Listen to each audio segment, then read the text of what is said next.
ಅಲ್ಲೇ ನಿದ್ದೆ ಮೂಡಲ್ಲಿದ್ದವಳನ್ನ ಎಬ್ಬಿಸ್ಬಿಟ್ಟು ಬಾರಿ ವಾಕಿಂಗ್ ಹೋಗೋಣ ಅಂತ ಹೇಳ್ಬಿಟ್ಲು ನನ್ಗೆ ಹೇಳ್ತಿ.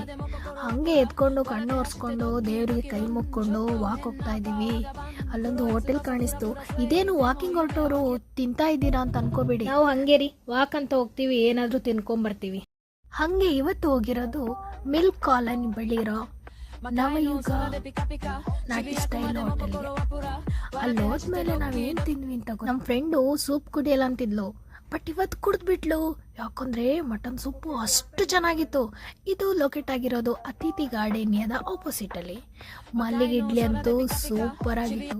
ನೋಡಿ ನೋಡಿ ಸೂಪ್ ಕುಡಿಯಲ್ಲ ಅಂತಿದ್ದವಳು ಹೆಂಗ್ ಕುಡಿತಿದ್ದಾಳೆ ಅಂತ ನೋಡಿ.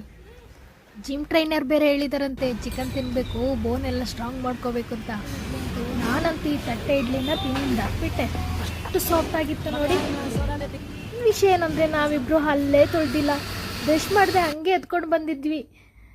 ಚೆನ್ನಾಗಿ ತಿಂದ್ಬಿಟ್ಟು ರೂಮಿಗೆ ಬರ್ತೀವಿ, ನಮ್ಮ ರೂಮೇಟ್ ಒಂದು ಡೈಲಾಗ್ ಬಿಟ್ಲು ನೋಡಿ, ವಾಕಿಂಗ್ ತಿಂದು ಬರೋದು ಇಷ್ಟ.